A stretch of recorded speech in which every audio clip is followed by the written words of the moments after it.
¿Qué tal? Saludos. Continúo acá con la descripción del hombre moderno, ¿no? Tomado del libro El hombre moderno de Alfredo Sanz. En este episodio voy a compartir la cuarta sección titulada El igualitarismo. Recuerda, por supuesto, escuchar los episodios anteriores, ¿no? Como por ejemplo, la falta de interioridad. Bueno, empecemos. El igualitarismo. Pasemos a otra característica del hombre moderno, su tendencia a la igualación lo más absoluta posible. Es una consecuencia de su sumersión en la masa. Vivimos en sazón de nivelaciones. Escribe pintorescamente Ortega. Se nivelan los estamentos sociales, se nivelan los sexos, se nivelan las personas. Resulta un hecho incontrovertible, desde París hasta Los Ángeles, observa Folliet, desde Ámsterdam hasta Buenos Aires, se puede encontrar una multitud de hombres que parecen salidos de una misma editorial. En una tirada de millones de ejemplares, todos parecidos. El mismo exterior, la misma forma de peinarse, de vestirse, de calzarse, la misma manera de andar, impuesta por el ritmo de la circulación y por la moda. Todos parecieran individuos intercambiables que caminan por las calles de las ciudades persiguiendo los mismos fines. Si pudiéramos penetrar en las mentes de estos hombres estandarizados, se descubrirían nuevas semejanzas, más llamativas quizás que las exteriores, los mismos criterios tomados de las mismas radios, las mismas revistas, los mismos formadores de opinión, un vocabulario casi idéntico, el que se aprende viendo la televisión, los mismos eslogans políticos, el mismo tipo de música, las mismas modas intelectuales, hoy aceptadas con entusiasmo y mañana reemplazadas por otras, pero siempre las mismas para todos. Esto en lo que atañe a los hombres. Si vamos a las mujeres, el asunto es aún más llamativo. Las mismas modas en el subterráneo de París, en las avenidas de Berlín o en las plazas de Buenos Aires.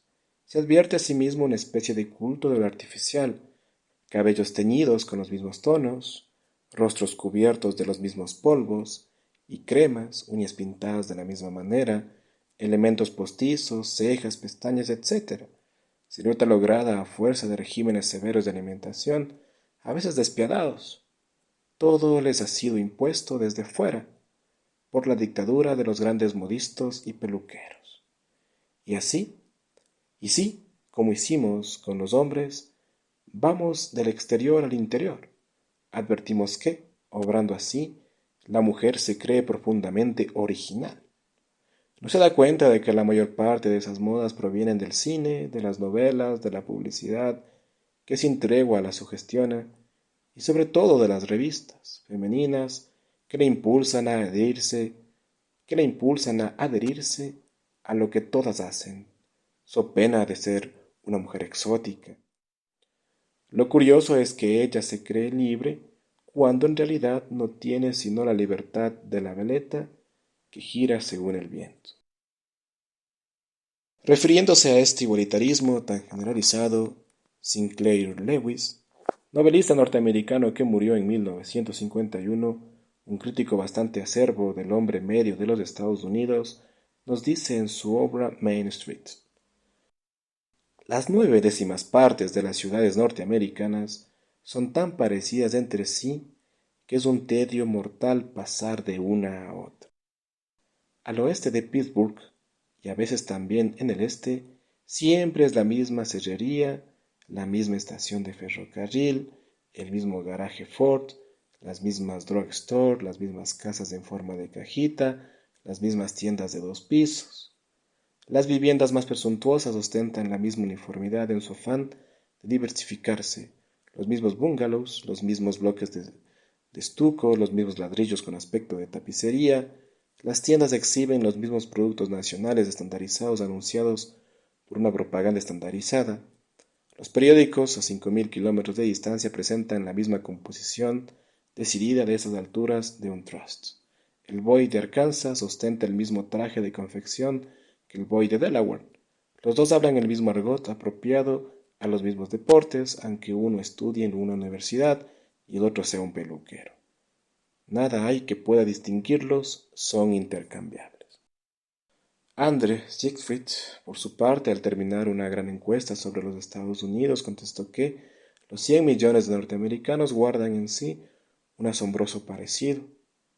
Todo ello se ha dicho varias décadas atrás, cuanto más se lo podría afirmar hoy, en este tiempo de McDonaldización universal. Parece indiscutible que uno de los signos de nuestros días es el triunfo de lo idéntico, de lo mismo, el formidable poder de la moda, de que acabamos de hablar, la seducción de la propaganda, la fabricación de productos en serie, los transportes públicos, muchas veces en un hacinamiento tan inhumano como masificante, la influencia de la opinión, o mejor, de los formadores de opinión, que son los nuevos dictadores de nuestro tiempo, la generalización plenamente aceptada de lo que antes se llamaba respeto humano. Bueno, acá pues, llamémosle a la época actual, ¿no? Los influencers. En virtud de lo cual el distinto es un raro, un inadaptado, la energía electoral con sus eslogans siempre repetidos, el prestigio de las mismas estrellas del cine y de la televisión o de Internet, aunque sus vidas sean escandalosas, la voluntad estatal, de origen jacobino, de educar a todos según un molde colectivo, el nivelamiento en base a la mediocridad que se encuentra tanto en el mundo eclesiástico como en el civil, la tendencia a la imitación en todos los campos, la carrera universal hacia los placeres, el dinero y el poder. Todo ello contribuye a la intercambiabilidad de los seres humanos, como bien lo ha señalado Marcel Descartes. En el fondo de estos fenómenos, aparentemente inconexos, encontramos un servilismo, un gregarismo, un mimetismo nacidos de la debilidad de las costumbres y de la impotencia que se encuentra el hombre moderno de encarnar en su vida propia un ideal personal. No fue así en tiempos pasados, siempre hubo, claro, esta cierta homogeneidad en la vida de las sociedades, lógico, ¿no? Pero lo de ahora es algo más que homogeneidad, es gregarismo y mimetismo, como nos lo acaba de decir Marcel Descartes. Sabiamente ha escrito Aristóteles, es evidente que la ciudad, a medida que se forme y se haga más una, no será ya ciudad, pues por naturaleza la ciudad es multitud. Si es reducida a la unidad, de ciudad se convertirá en familia y de familia en individuo, pues la palabra uno debe decirse antes de la familia que de la ciudad, y antes del individuo que de la familia. Guardémonos, pues, que admitir esta unidad absoluta, pues ella aniquilaría la ciudad. Por lo demás, la ciudad no se compone sólo de hombres reunidos en mayor o menor número, se compone también de hombres específicamente diferentes, pues los elementos que la componen no son iguales. Es, pues, evidente que la naturaleza de la sociedad civil no admite la unidad, como pretenden ciertos políticos, y lo que éstos llaman el supremo bien del Estado es precisamente lo que tiende a su pérdida. Este concepto tan sano de lo que debe ser una sociedad y que el mundo griego supo plasmar en los hechos, se prolongó a lo largo de siglos, tanto en Oriente como en el Occidente. Ello es advertible, por ejemplo, en la sociedad medieval, con la contemplación de sus diversos estamentos, pero también podemos encontrar algo semejante en épocas posteriores. En el llamado Antiguo Régimen, escribe Marcel Descartes, las costumbres del clero, de la nobleza y del pueblo eran diversas y semejantes a la vez, porque brotaban de los mismos principios y sustentaban el orden político y la armonía social. Cada estamento de la sociedad tendía hacia el mismo fin que los demás, pero según sus peculiaridades específicas. Las partes estaban sometidas al bien común del todo, como acontece en un organismo viviente. Pues bien, hoy pasa todo lo contrario. Las clases sociales de nuestro tiempo, que son las herederas de aquellos estamentos tradicionales, aspiran a desempeñar el mismo papel en la ciudad, renunciando a lo que les es propio, en aras de una identidad uniforme. Lo contrario es calificado de discriminación. La identidad de los miembros de una sociedad resulta siempre antihumana, porque es propio de los hombres la variedad, lo que permite una mayor capacidad inventiva y la consiguiente fecundidad. La diversidad de la gente, si no se desorbita, se vuelve enriquecedora, posibilitando el despliegue de las distintas personalidades y su mutua contemplación. Podríase decir que cuando más elevada es una civilización, más se diversifica en las funciones sociales, políticas, religiosas, intelectuales y estéticas de sus miembros, por lo que los individuos que ejercen dichas funciones no pueden sino ser desiguales. La relación de los hombres con la sociedad, que engendra siempre la diferenciación, no es uniforme sino sinfónica. Contrariando esta armonía, la unidad en la diversidad, los hombres modernos y sus costumbres son cada vez más homogéneos, o, como escribe el mismo Descartes, a decir verdad, no quedan ya costumbres, hay un comportamiento exterior idéntico, impersonal y estereotipado en el que sería vano buscar una inspiración creadora. Cuando alguien es entre comillas distinto, molesta a los entre comillas igualados y entre comillas miméticos. El libro de la sabiduría pone en boca de los impíos esta queja referida al que no se comporta como ellos. Es un vivo reproche contra nuestra manera de pensar y su sola presencia nos resulta insoportable, porque lleva una vida distinta de los demás y va por caminos diferentes. Por lo general, el proceso de nivelación uniforma por lo bajo. En Norteamérica, escribe Ortega, se dice que ser diferente es ser indecente. La masa arrolla todo lo diferente, egregio, individual, calificado y selecto. Quien no sea como todo el mundo, quien no piense como todo el mundo, corre el riesgo de ser eliminado. Pero enseguida agrega, claro que todo el mundo no es todo el mundo. Todo el mundo era normalmente la unidad compleja de masa y minorías discrepantes especiales. Ahora, todo el mundo es solo la masa.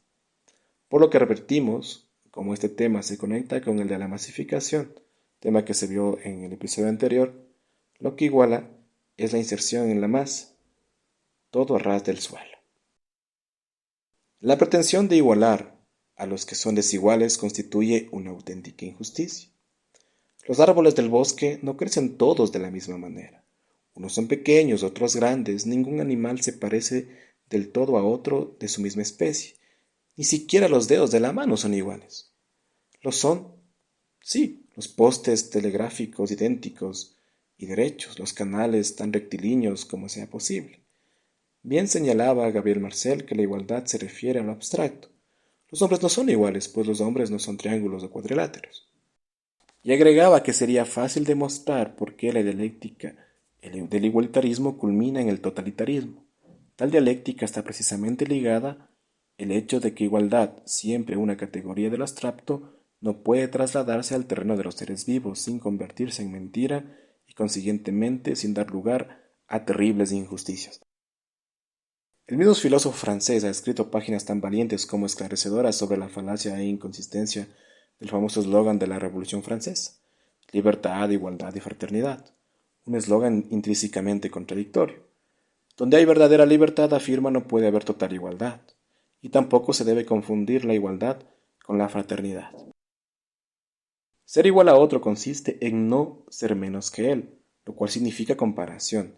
Al compararme con otro, si me veo inferior a él, deseo igualarlo. Si ello está a mi alcance, nace el conflicto, el antagonismo. Cuando no me resulta posible, brota el resentimiento. A las relaciones humanas de este tipo Kant las llamaba justamente egoísmo comparativo. Marcel sostiene que, de acuerdo con él, que la igualdad está centrada sobre la conciencia reivindicadora de sí. Dicha tendencia es propia del alma plebeya. El verdadero aristócrata, que nada tiene que ver con el oligarca o el tecnócrata, se caracteriza por el honor y la nobleza, mientras el plebeyo está dominado por su afán de reivindicaciones. El noble no tiene nada que reivindicar. Si alguno es más noble que él, no por eso se siente humillado.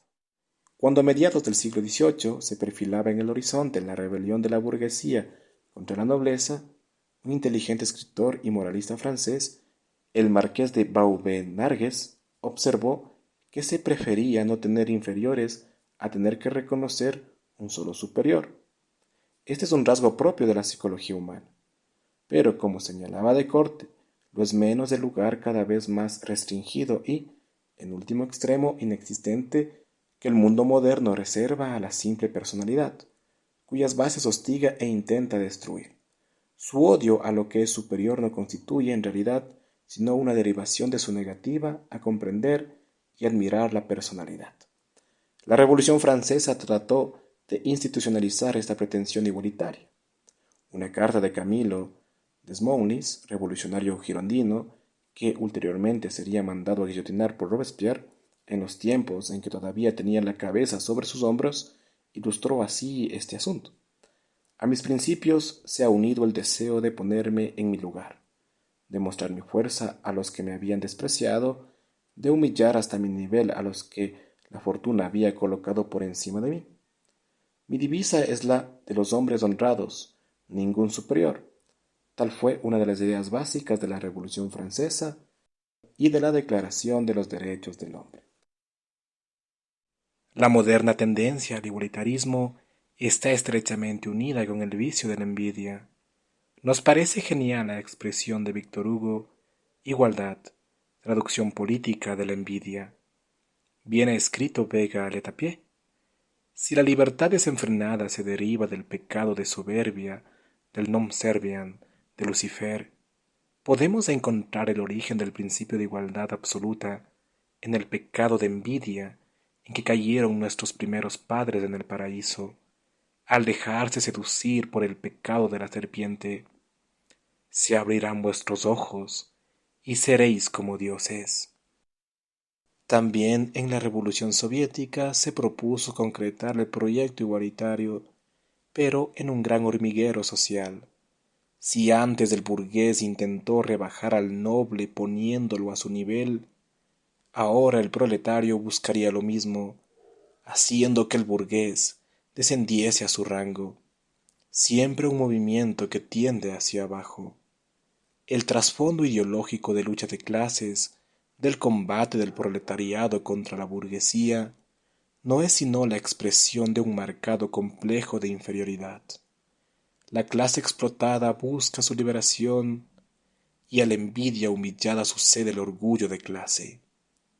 Nada somos, seámoslo todo, canta la Internacional, resumiendo en un solo verso el proceso ideológico de la dictadura del proletariado. En el fondo, esta desembosada tendencia a igualarlo todo tiene no poco que ver con la propensión al facilismo.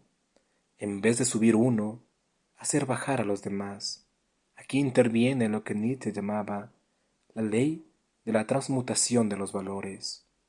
El hombre sigue aún reconociendo un sistema de valores como meta digna de su existencia, pero en vez de los valores sublimes, cuya adquisición requiere un gesto de energía y una vigorosa afirmación de la personalidad, prefiere valores enclenques que pueden obtenerse sin fatiga y sobre todo sin sacrificio.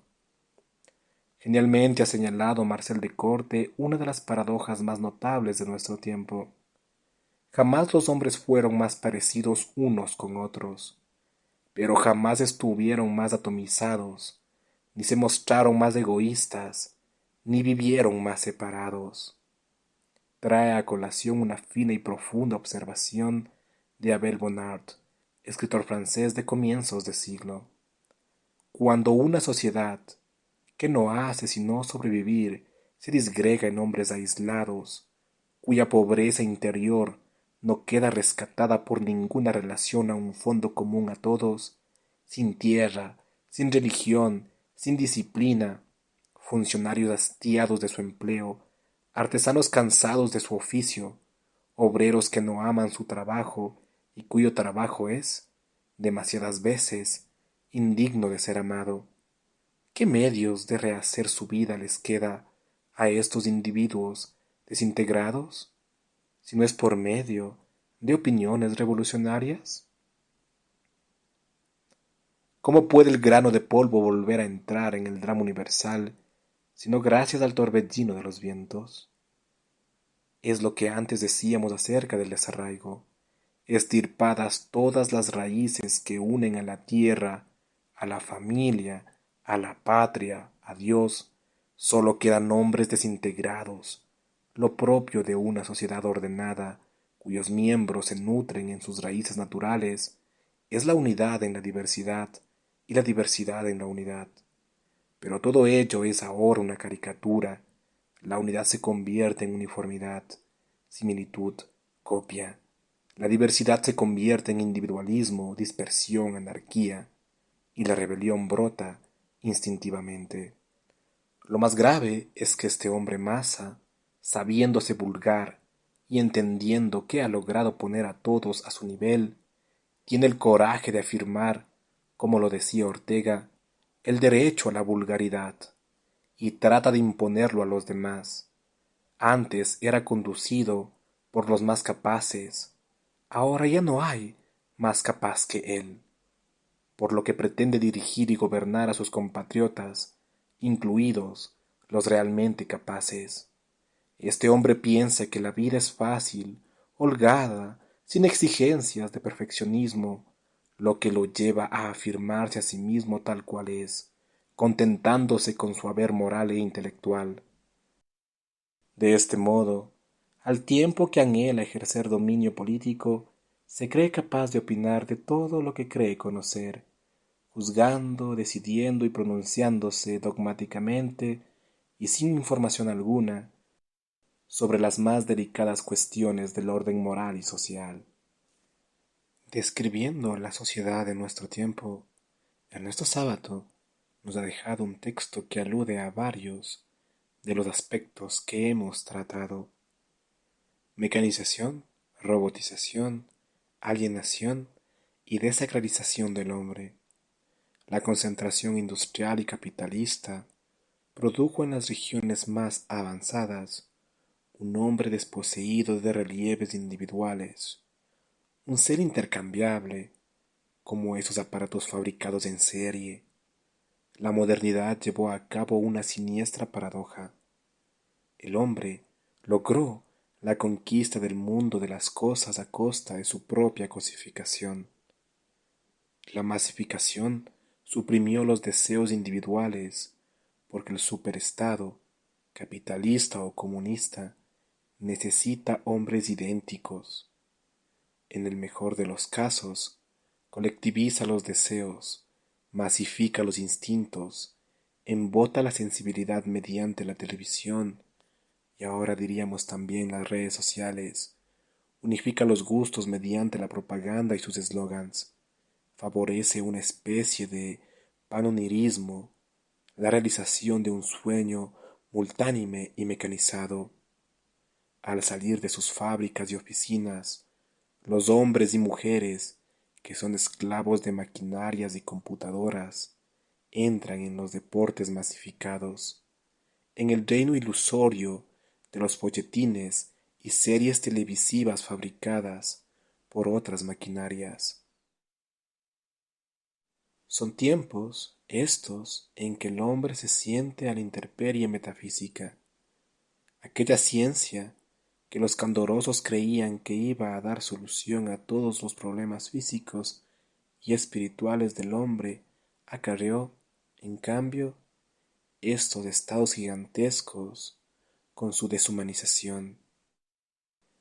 El siglo XX esperaba agazapado en la oscuridad como un asaltante sádico a una pareja de enamorados. Y bueno amigos, con esto llego al final del episodio. En el próximo estaré compartiendo la adicción televisiva. Así que bueno, si te gustó el contenido, dale me gusta, comparte este episodio, suscríbete al canal. De igual manera, si puedes apoyar al mismo, pues muchas gracias. Y nada, sin nada más que decir, me despido. Hasta el próximo episodio. Gracias.